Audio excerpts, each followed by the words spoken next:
শরতে আজ কোন অতিথি এলো প্রাণের দ্বারে, আনন্দ গান গারে হৃদয় আনন্দ গান গারে। নীল আকাশের নীরব কথা, শিশির ভেজা ব্যাকুলতা, বেজে উঠুক আজি তোমার বিনার তারে তারে। শস্য ক্ষেতের সোনার গানে যোগ দেরে আজ সমান তানে, ভাসিয়ে দে সুর ভরা নদীর অমল জলধারে। যে এসেছে তাহার মুখে দেখ রে চেয়ে গভীর সুখে, দুয়ার খুলে তাহার সাথে বাহির হয়ে যারে। শুনলেন গীতাঞ্জলির কবিতা, শোনালাম আমি আপনাদের সৌমিত্র বসু। 92.7 বিগ এফএম এ শুরু হলো সৌমিত্র বসুর কথা বলা। বিশুদ্ধ সিদ্ধান্ত মতে আজকের দিনটার কথা বলবো। আজকে বিশেষ দিন, রবিবার, রবিবারের শরণাগত। রবিবার 5ই অগ্রহায়ণ 1428, ইংরেজির 21শে নভেম্বর 2021।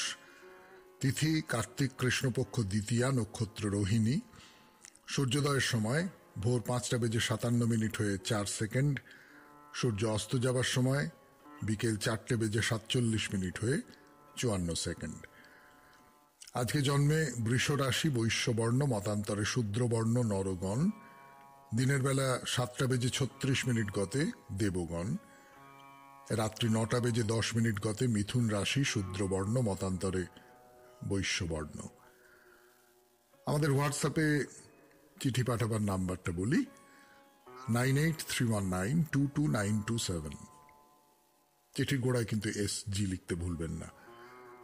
আর আমাদের যে ফেসবুকটি আছে তার নাম শরণাগত সৌমিত্র, SHARANAGATA শরণাগত, SOUMITRA সৌমিত্র।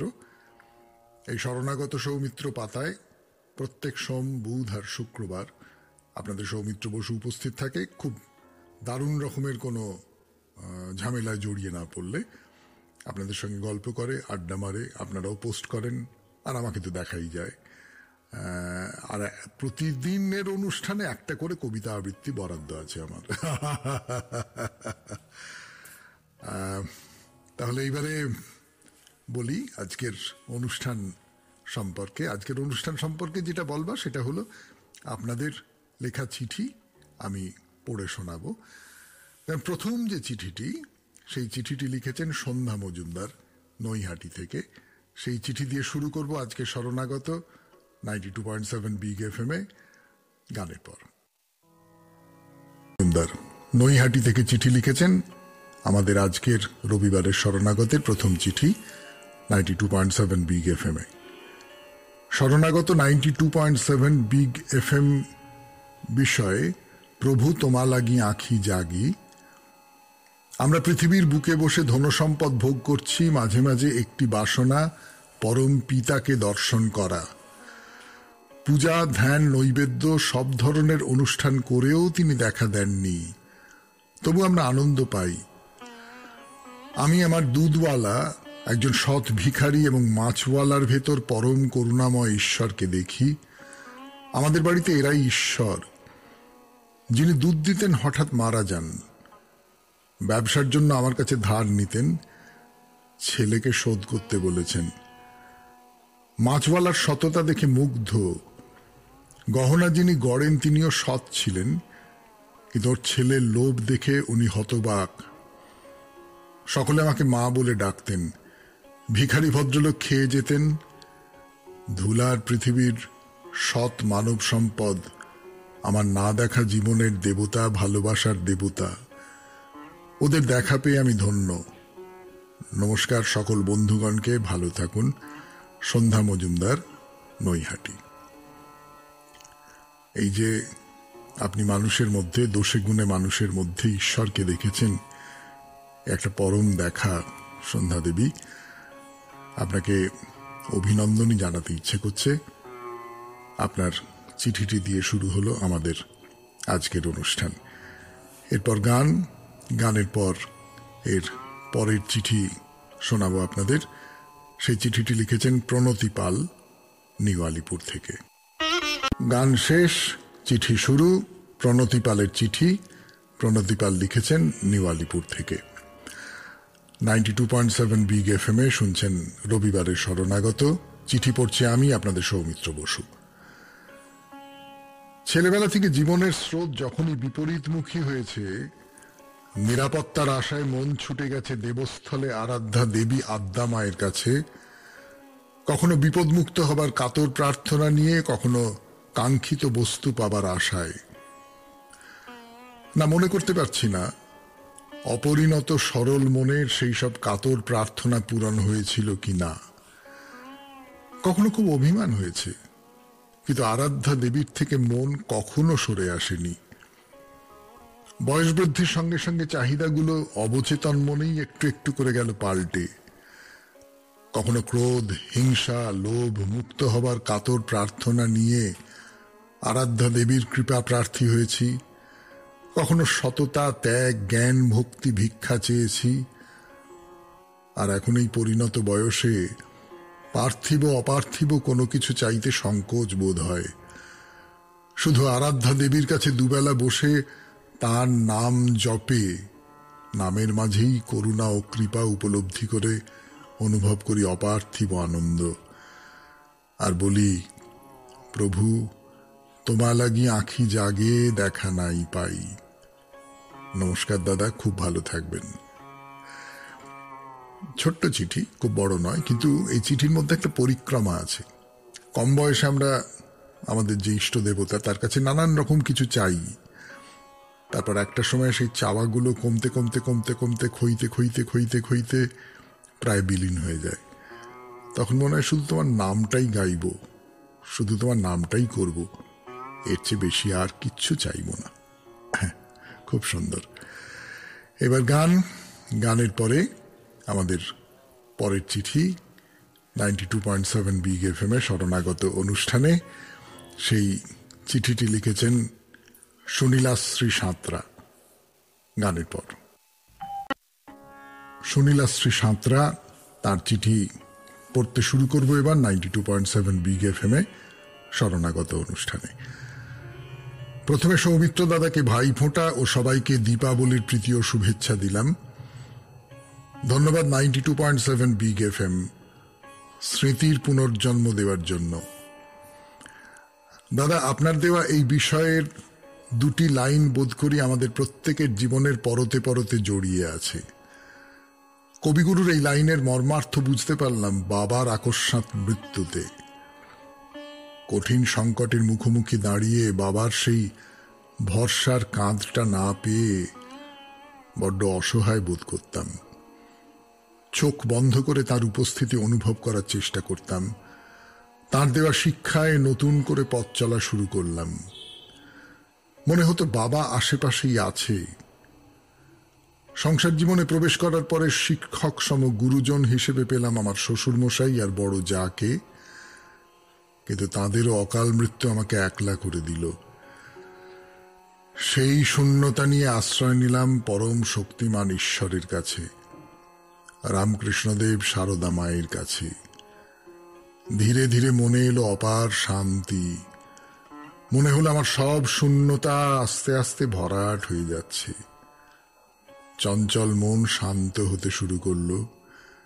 জীবনের প্রতিটা আনন্দের মুহূর্তে যেমন তাকে ধন্যবাদ জানিয়েছি, আবার বিপদ সংকুল পরিস্থিতিতে স্থিরভাবে তাকে স্মরণ করেছি। আকুল নয়নে ভেবেছি, প্রভু নাই বা পেলাম তোমার দেখা, তবুও তোমার চরণ তলে বসে আছি, আমার মননে তোমার উপস্থিতি অনুভব করছি। একটা ছোট ঘটনা আজ এই পরিবারের সবার সাথে ভাগ করে নিতে এলাম। সালটা ছিল 1988। সেদিন ছিল জ্যৈষ্ঠ মাস, পূর্ণিমা তিথি। আমরা কাশীপুর উদ্যানবাটি গিয়েছিলাম। ঠাকুরের ঘর, তার মহা সমাধিতে প্রণাম সেরে নিচে নামলাম। চোখে পড়ল শশী মহারাজ, প্রেমানন্দ মহারাজ, শরৎ মহারাজ, আরো অনেক মহারাজদের ছবি। দেখলাম ঠাকুরের মাহাত্ম্যর নানাবিধ গল্প খোদাই করা আছে দেওয়ালে। বিভিন্ন ফুল গাছ ও আম গাছ চোখে পড়ল, আর আম গাছে বড় বড় আম ঝুলছে। কল্পতরুর কাছে দাঁড়িয়ে আম পাওয়ার স্বাদ জাগলো মনে, কিন্তু ইচ্ছাটা মনের কোণে নীরবে রয়ে গেল। এইভাবে দিন কাটতে কাটতে চলে এলো 2005 সাল। মাঝে ছিল অনেক কঠিন পরিস্থিতি। সেদিনও ছিল জ্যৈষ্ঠ মাস, পূর্ণিমা তিথি। সারা আবাসন লোডশেডিং, শুধু আমার ঘরে ব্যাটারির আলো জ্বলছিল। হঠাৎই কলিং বেলের আওয়াজ। দরজা খুললাম, দেখি একজন সাদা ধুতি পাঞ্জাবি পরা সৌম্য দর্শন ভদ্রলোক। বললেন উনি ওপর তলায় যাবেন, কিন্তু ভুলবশত আমাদের ঘরে এসে পড়েছেন। আমি বললাম ঠিক আছে, আমার ঘরে বসুন, আলো এলে যাবেন। যথাসম্ভব অতিথি আপ্যায়নের চেষ্টা করলাম। কথায় কথায় জানলাম উনি ঠাকুরের মামার বাড়ির বংশের মানুষ। অনেক কথা হলো ওর সঙ্গে। ইতিমধ্যে কারেন্ট এলো। সিঁড়িতে 2 ধাপ পা রাখার পর আবারও নেমে এলেন। আমাকে বললেন, মা, ঠাকুরের গাছের আম দেব, খাবেন? আমার মন অপার আনন্দে ভরে গেল। চোখে অশ্রু নিয়ে ঠাকুরকে বললাম, এই আম সবার থেকে দামি। চলার পথে সব সময় তার উপস্থিতিকে চারপাশে অনুভব করি। তিনি যে আমার আশ্রয়। শুনলাম সুনীলা শ্রী সাঁতরার চিঠি হাওড়া থেকে লিখেছেন 92.7 বিগ FM এ শরণাগত অনুষ্ঠানে। পরের চিঠিটি লিখেছেন চক্রবর্তীর চিঠি 92.7 বিগ FM এ শরণাগত অনুষ্ঠানে। পড়ছি আমি, আপনাদের সৌমিত্র বসু। প্রভু তমা লাগি আঁখি জাগে, দেখা নাই পাই। মন প্রাণ দিয়ে ঈশ্বরকে ডাকলে তিনি সাড়া দেবেনই, কিন্তু নিবিষ্ট চিত্তে ঈশ্বরকে ডাকতে পারি না। নানারূপ সমস্যায় মন চঞ্চল হয়ে ওঠে। একজন সত্যনিষ্ঠ সৎ মানুষ ঈশ্বরের সান্নিধ্য লাভ করতে পারে। সেটা কোনো জীবের কিংবা অন্য কোনো কিছুর মাধ্যমে হতে পারে। তিনি স্বহস্তে কিছু করেন না, অন্যের মাধ্যমে তার প্রকাশ ঘটে। যেহেতু তাকে সরাসরি দেখতে পাই না, তাই তার সম্পর্কে অবিশ্বাস জমে। কোনো পূজা পার্বণে বাড়িতে কিংবা মন্দিরে ঈশ্বরের উদ্দেশ্যে ভক্তি সহকারে পুজো দেওয়া হয়। তার বাস্তব রূপ দর্শনের জন্য মন খুব আকুল হয়ে ওঠে, কিন্তু দর্শন পাওয়া যায় না। সাধকরাই তাকে চাক্ষুষ দর্শন করতে পারেন। আমরা সাধারণ মানুষ বড়জোর উপলব্ধি করতে পারি। বিবেকানন্দ বলেছেন, জীবে প্রেম করে যেই জন, সেই জন সেবিছে ঈশ্বর। জীবের সেবাই ঈশ্বরের সেবা, তাতে ঈশ্বর প্রীত হন। ঈশ্বর মহিমা কীর্তন করতে হবে সমস্ত কর্মের মাধ্যমে। চোখ হয়তো প্রত্যক্ষ করে না, কিন্তু মন বোঝে তিনি আছেন। রিষড়া হুগলি থেকে লিখেছেন সুহাস চক্রবর্তী। 92.7 বিগ FM এ রবিবারের শরণাগত শুনছেন। রবিবারের শরণাগতের চিঠি পড়ছি আমি, আপনাদের সৌমিত্র বসু। পরের চিঠিটি লিখেছেন মীনাক্ষী দেবনাথ। গানের পর 7 বিগ FM এ রবিবারের শরণাগত অনুষ্ঠানে আমি, আপনাদের সৌমিত্র বসু। আজ আমার কাজ শুধু আপনাদের চিঠি পড়া। ঈশ্বরের আশীর্বাদ ও মানসিক শান্তি পাওয়ার এবং তার কোপের হাত থেকে বাঁচবার উদ্দেশ্যে আমরা হিন্দুরা সারা ভারতবর্ষ জুড়ে বিভিন্ন সংস্কৃত মন্ত্র উচ্চারণের মাধ্যমে বিভিন্ন নামের অনেক দেবদেবীর পূজার্চনা, হোম যজ্ঞ, তন্ত্র সাধনা ইত্যাদি করে থাকি। আর এসবের জন্য সাধারণ ধূপ, চন্দন, ফুল, মালা, তুলসী, বেলপাতা, বাতাসা, মিষ্টি, ভোগ সহ অন্যান্য উপকরণের যেমন প্রয়োজন হয়, তেমনই লাগে হরেক রকম অসাধারণ কিছু দ্রব্যাদি ও উপকরণ। এভাবে সারা জীবন সাধনা করেও ঈশ্বরকে পাওয়ার সেই ইচ্ছে পূরণ হয় না। আমিও তার থেকে আলাদা কেউ নই। বর্তমানে বাড়ি নেই, সেই ঠাকুর ঘরও নেই। মাঝারি মাপের ফ্ল্যাটের একটি ঘরের একপাশে ঈশ্বর সাধনার জন্য সাজিয়েছি ত্রিতল বিশিষ্ট আসন। প্রতিদিন সংসারের সমস্ত চাহিদা মিটিয়ে কিছুটা সময় সেইখানে কাটাই। তবে আমার জীবনের উপলব্ধি দিয়ে এইটুকু বলতে পারি যে সত্যিকারের ঈশ্বর দর্শন হয়তো হয়ে ওঠেনি, কিন্তু তার আসনের সামনে বসে প্রয়োজন মতো যখন যেমন মনের কথা বা প্রশ্ন রাখি, কোনো না কোনোভাবে তার উত্তর আমি পেয়ে যাই। আর সেইভাবেই জীবনের সমস্ত ইচ্ছে পূরণ ও বাধা বিপত্তি অতিক্রম করে চলেছি। বলতে পারি এটাই আমার জীবনের বড় পাওনা। আর কোনো পুরোহিতের মাধ্যমে নয়, মন্ত্র পাঠ করে আমার সামর্থ্যের মধ্যে অন্তর দিয়ে সমস্ত দেবদেবীদের উদ্দেশ্যে আমার পুজো, আমার সাধনা আমি নিজেই করে থাকি। এটাই হয়তো আমার জীবনে ঈশ্বরের সর্বশ্রেষ্ঠ আশীর্বাদ। পাশাপাশি গরিব দুঃখীদেরও সামর্থ্য মতো সাহায্যের হাত বাড়িয়ে উপকারের চেষ্টা করি। আপনাদের সকলের আন্তরিক শুভেচ্ছা ও আমার বয়োজ্যেষ্ঠদের আশীর্বাদ কামনা করে আজ এখানেই শেষ করলাম। নমস্কারান্তে, Meenakshi Debnath, 1 K picnic garden, 3rd lane. Meenakshi দেবের এই চিঠির পরে পড়ব মালা সাহার লেখা চিঠি, 92.7 বিগ FM এ শরণাগত অনুষ্ঠানে গানের পর। সাহা তার চিঠি পড়ব এখন 92.7 বিগ FM এ শরণাগত অনুষ্ঠানে। সুপ্রভাত দাদা, আপনাকে প্রণাম আর বিগ FM পরিবারের সকলকে আমার আন্তরিক শুভেচ্ছা জানাই। প্রভু তোমা লাগি আঁখি জাগে, দেখা নাহি পাই। এর চেয়ে সত্য আর কি আছে? আমরা তো সেই পরম করুণাময় ঈশ্বরের পথ চেয়েই সারা জীবন বসে থাকি। কখন তিনি আসবেন, তার আশীর্বাদের মমতাময় হাত আমাদের মাথায় রাখবেন। কিন্তু সবাই কি তার করুণা পায়? কখনো কখনো মানুষের মাধ্যমেই ঈশ্বরের করুণা আমাদের উপর বর্ষিত হয়, আমরা বুঝেও বুঝি না। ভাবি, ঈশ্বর তো আমার কথা শুনলেন না। তখন আমরা স্বামীজির সেই বাণীটি ভুলে যাই, বহুরূপে সম্মুখে তোমার, ছাড়ি কোথা খুঁজিছ ঈশ্বর। আমাদের সব কাজে যিনি সাহায্য করেন তিনি তো ঈশ্বরেরই দূত। আমরা আজীবন অপেক্ষা করে থাকি কখন তিনি আসবেন। এই অপেক্ষাও আমাদের ভালো লাগে। এই পথ চাওয়ার, এই অপেক্ষার এক অনাবিল আনন্দ আছে। কবির ভাষায় আমার এই পথ চাওয়াতেই আনন্দ। সারাদিন আঁখি মেলে দুয়ারে রব একা, শুভক্ষণ হঠাৎ এলে তখনই পাবো দেখা। সেই শুভক্ষণ কার কবে আসবে কে জানে। সেই শুভক্ষণে হয়তো তিনি তার কাছে ডেকে নেবেন, তখন সব অপেক্ষার অবসান হবে।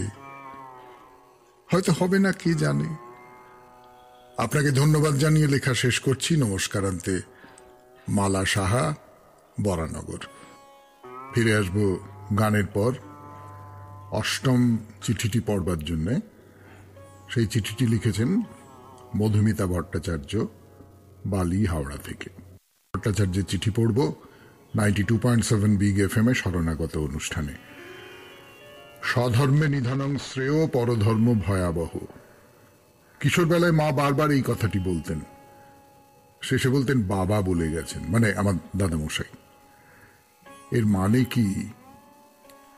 মা বলতেন স্বধর্মের অর্থ নিজের ধর্ম বা নিজের জাতির ধর্ম, সেই ধর্মের নিয়ম মেনে চলাকে মহত্তর বলে মনে করা হয়। সেই নিয়মে মৃত্যু ও শ্রেয়, কিন্তু পরধর্ম বা অন্য ধর্ম ভয়াবহ। সন্তান বৈষম্যের প্রতিবাদী আমার মা এই ব্যাখ্যার মাধ্যমে চেতনাকে জাগিয়েছিলেন। গীতায় শ্রীকৃষ্ণ বলেছেন, তিনি মাসের মধ্যে অগ্রহায়ণ মাসে তাকে স্মরণ করলে তিনি সৃষ্টিকে বিষাদ মুক্ত করেন এবং উন্নতির বাধা কাটিয়ে দেন। কথার শেষে মা বলতেন বাবা বলে গেছেন।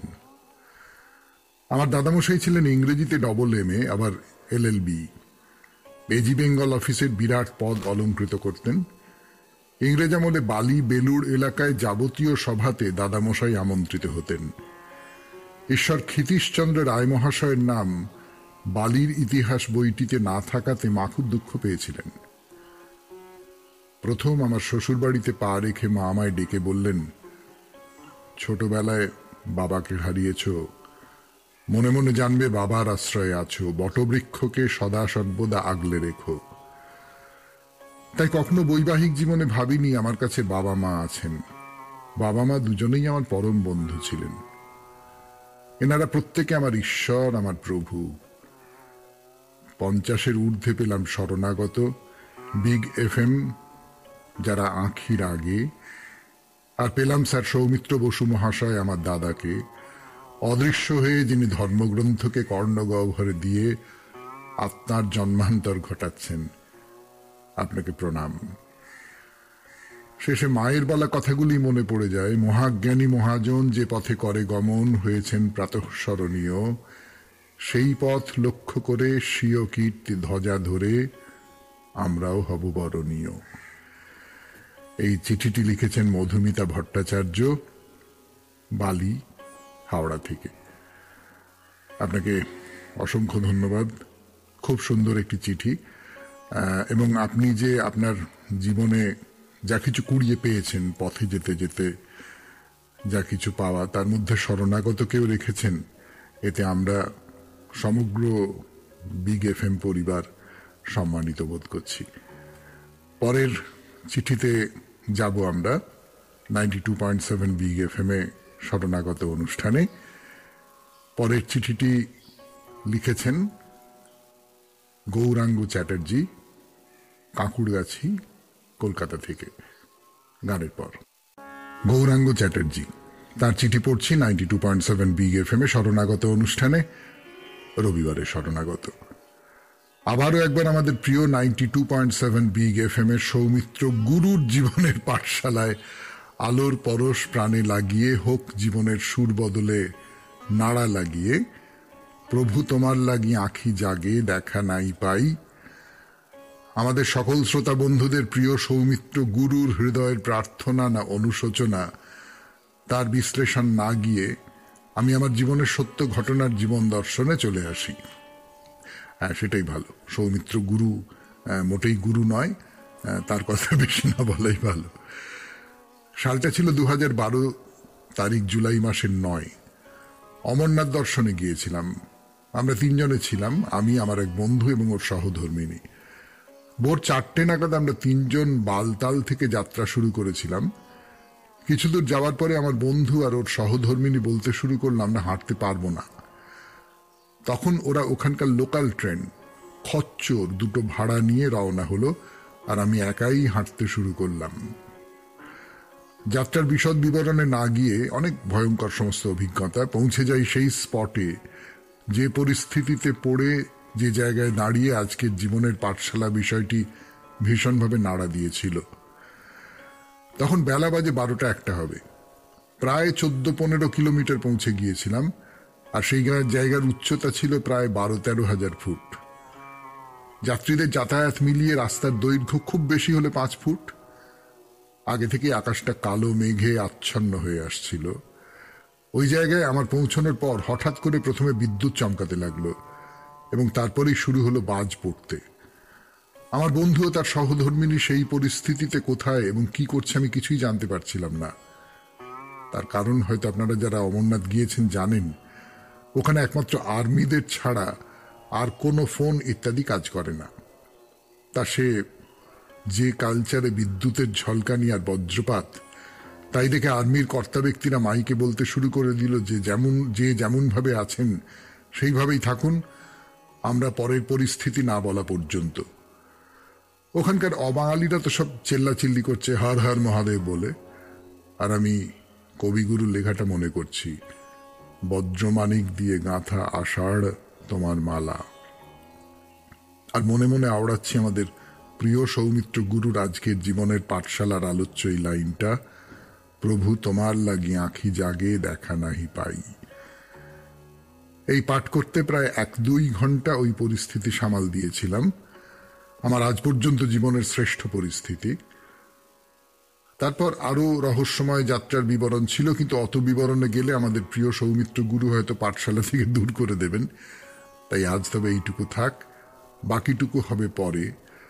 সকল শ্রোতা বন্ধুদের জন্য এবং 92.7 বিগ এফএম এর কলাকুশলীদের উদ্দেশ্যে রইল সকল উৎসবের শুভেচ্ছা আন্তরিক, আর সৌমিত্র গুরুর পাদপদ্মে রইল অভদ্র শিষ্যের সশ্রদ্ধ প্রণাম। গৌরাঙ্গ চ্যাটার্জি, কাঁকুড়গাছি থেকে লিখেছেন। এর মধ্যে আমার পক্ষে অস্বস্তিকর কয়েকটা কথাবার্তা আছে, সেগুলো আমি বাদ দিয়ে বলছি। আমাদের প্রত্যেকের জীবনেই খুব অদ্ভুত অদ্ভুত সমস্ত ঘটনা ঘটে, খুব মনে রাখার মতন ঘটনা, খুব ভয়ঙ্কর ঘটনা। এরকম ঘটনা আপনার জীবনে ঘটেছে, আমার জীবনেও ঘটেছে। আর সেই যে ঘটনা ঘটেছে সেই সময় আপনার যে 2টো গানের লাইন মনে পড়েছে অন্তত, তার মধ্যে একটা গান আমাদের আজকের এই রবিবারের শরণাগত অনুষ্ঠানের গান। আজকের রবিবারের শরণাগত ঠিক নয়, গত রবিবারের শরণাগত গান। এটা ভেবে সত্যি সত্যি খুব ভালো লাগছে। আমরা প্রায় শেষ করে এনেছি আমাদের রবিবারের শরণাগত। আপনাদের চিঠিপত্র প্রায় শেষ। শেষ চিঠিটি লিখেছেন রঞ্জন রায়, নড়িদানা, দক্ষিণ 24 পরগনা থেকে। গানের পর তার চিঠি পড়েই শেষ হবে আজকের শরণাগত। তার হাত ধরে গিয়েছিলাম কোনো একটা মেলায়। সেই মেলায় হাজারো লোকজন, নানা কিসিমের দোকান, নাগরদোলা, বাঁশি, বেলুন, কত আয়োজন। দেখে তো আমার দিশেহারা অবস্থা। কোনটা ছেড়ে কোনটা নেব ভেবেই উঠতে পারছি না। এই একটা চরকি নিলাম তো পাশে দেখি আরেকজনের হাতে গ্যাস বেলুন। ও বাবা, আমার গ্যাস বেলুন চাই। বাবা মিটিমিটি হেসে আবদার মেটান বালকের। কিন্তু ওদিকে দেখছি আরো কত কি। ওই যে একজন লাল রঙের এত বড় বুড়ির চুল খাচ্ছে, ওটাও আমার চাই। বাবা কিনে দেন। যেটা হাতে পাই খানিক পরেই মনে হয় এটা ভালো না, ওইটা ভালো। এটা দেখি, সেটা দেখি। ইতিউতি দেখতে দেখতে কখন যে দিক ভুল হয়ে গেছি নিজেই জানি না।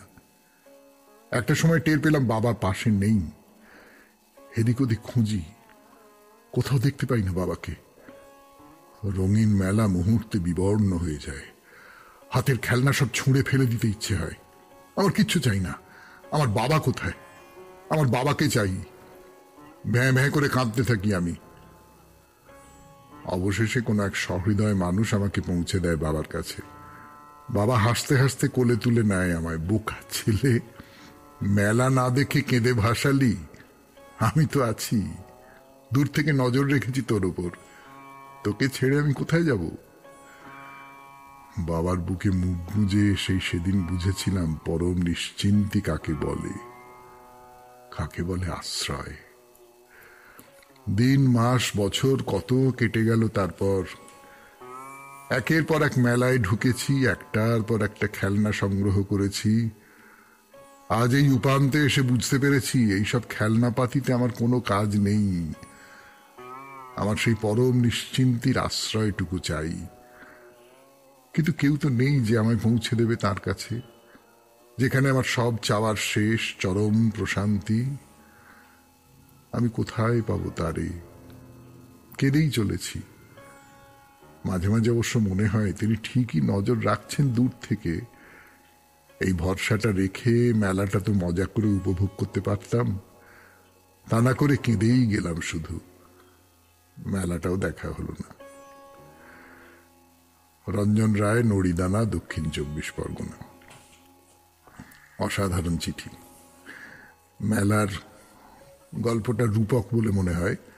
সেই রূপকের মধ্যে দিয়ে আমাদের যে জীবন, এই যে পার্থিব জীবন, সেই জীবন এবং এর আগের চিঠির সঙ্গে কোথাও মিলে যায়। এই যে যখন অমরনাথে যাওয়ার পথে প্রচণ্ড বজ্র বিদ্যুৎ, প্রচণ্ড রকমের ভয়ের আবহাওয়া, তার মধ্যেও ওই রঞ্জনবাবু যেরকম বলেছেন আমরা ভয় পাই, কিন্তু যদি এটা মাথায় রাখি যে জানি জানি বন্ধু জানি তোমার আছে তো হাতখানি, তখন সেই ভয়ঙ্করকেও সুন্দর বলে মনে হতে পারে।